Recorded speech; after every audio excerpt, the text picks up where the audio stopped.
qeveri me një kryeminist dhe president të provuar në kohë të vështira që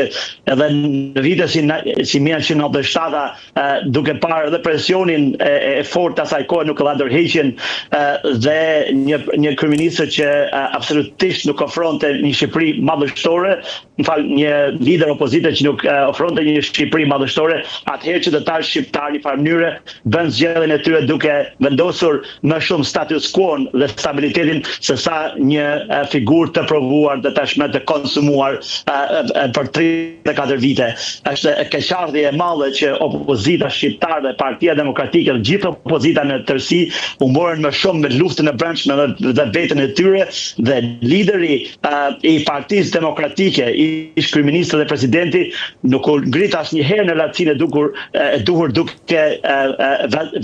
vetë sakrifikuar dhe duke lënë vendin një bashkimit të opozitës me një figurë të re që padyshim do siguronte një fitore të opozitës, një ndryshim të shumë pritur në Shqipëri. Fatkeqësisht jemi në një situatë që mbas 12 vitesh në pushtet kemi një fitore të jashtëzakonshme të Partisë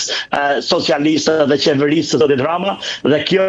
unë nuk besoj se i dedikohet në meritet veçantë të kryeministit dhe të partisë në pushtet, por një absolutisht mungese totale të vizionit të opozitës për t'i ofruar qytetarëve një alternativë bindse,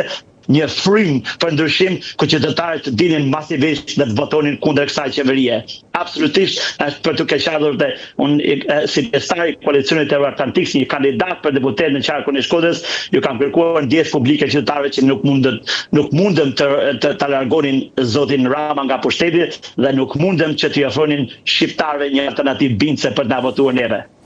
Përse mendoni se establishmenti i vjetër demokrat tallet me demokratët dhe punon vetëm për interesat e tyre? Absolutisht, kjo është më se e qartë dhe në qoftë se do t'u ofrosh një alternativë qytetarëve shqiptarë duke parë 12 vite të qeverisës aktuale, gjithkush do ta mendonte se ishte pa diskutueshme fitoria e Partisë Demokratike dhe gjithë forcave opozitare në Shqipëri. Po çfarë ndodhi? Pak para zgjedhjeve qeveria në farë mënyre me influencën e saj nxorri në fushat elektorale liderin e Partisë Demokratike i cili ishte në arrestshpije dhe duke parë qartë që zoti Rama kishte një kundërshtar të dobët, një kundërshtar i cili padyshim ishte i shpallur në Britani dhe në Shtetet e Bashkuara të Amerikës dhe faktori ndërkombëtar ditë shumë qartë se ai nuk mund vinte në pushtet, gjithë mekanizmat funksionuan bashkë dhe qeveria dhe Partia Socialiste e kryeministit Rama arriti një fitore që faktikisht ka befasuar jo vetëm shqiptarët, por edhe të huajit dhe fajin për këtë e ka askush tjetër përveç opozita e cila absolutisht u mor me vetveten dhe lideri i opozitës nuk bëri kurrë një hap prapa dhe besoj që mas këtyre zgjedhjeve forcat përparimtare, forcat progresiste, forcat me mendje të hapur do të veprojnë brenda opozitës dhe shpresoj që lideri i opozitës të parën herë në jetën e tij të bëjë një hap prapa dhe t'ia lëjë drejtimin bashkimit të demokratëve, krijimit një mundësie ndaj një alternative të qytetarëve për t'i dhënë Shqipërisë një opozitë ashtu siç duhet dhe jo më pak se një opozitë demokratike me një alternativë që do krijonte një frym për të shkurtuar ditët qeverisë aktuale që me sa duket do qeverisë me sa duket deri në 2029 që është një farë mënyre edhe befasuese për vetë pozitën dhe qeverinë kjo fitore të jashtëzakonshme do thosha. Megjithatë, lideri demokrat jo vetëm që nuk bën prapa siç thoni ju, por akuzon për vjedhje votash në këto zgjedhje. Pyetja ime është si e parashikoni të ardhmen e opozitës shqiptare, zoti Hasani? Në vitin 2029 në qoftë se kemi një opozitë si kjo që është sot, padyshim do të kemi një shkatërrim të opozitës, një mbretërim të qeverisë dhe krijimit në farë mënyre një shteti, një parti shtet që absolutisht nuk ofron asnjë lloj alternative dhe qytetarët do të jenë në një situatë që do të votojnë vetëm një parti. Presoj dhe shpresoj që opozita në Shqipëri të gjejë mirëkuptimin, të gjejë një farë gjuhë të përbashkët dhe t'i thotë liderit aktual që është kohë,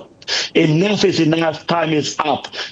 mjaft, ky është fundi dhe nuk duhet që opozita, Shqipëria dhe armja e saj të sakrifikohet për një individ. Gjithkush demokrat e vlerëson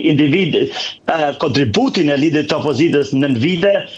që nga viti 1992, por gjithsesi e ardhmja e Shqipërisë nuk mund dhe nuk duhet të bëhet peng nga një individ dhe interesat personale të një individit duhet të mbahen në mënyrë personale dhe jo në dëm të opozitës, jo në dëm të Partisë Demokratike dhe jo në dëm të shqiptarëve dhe të alternativës qeverise. Kam dhe një pyetje të fundit, duke rikthyer zgjedhjeve, si ishte gara në qytetin e Shkodrës? A kishte problematik të theksuar? Mo më vjen shumë keq, po ka kohë që e kam thënë që partia në pushtet I kishte të sigurta këto zgjedhje dhe do të fitonte të paktën 80 mandate dhe ja kështu mori jo 80, po 83 edhe më shumë. Ishte një fushat tejet e zbet, një fushat që nuk shishe fare, që qytetarët padyshim kanë qenë të lodhur dhe kanë qenë të detyruar administratën në një farë mënyre për të marrë pjesë në votime. Këto ishin zgjedhje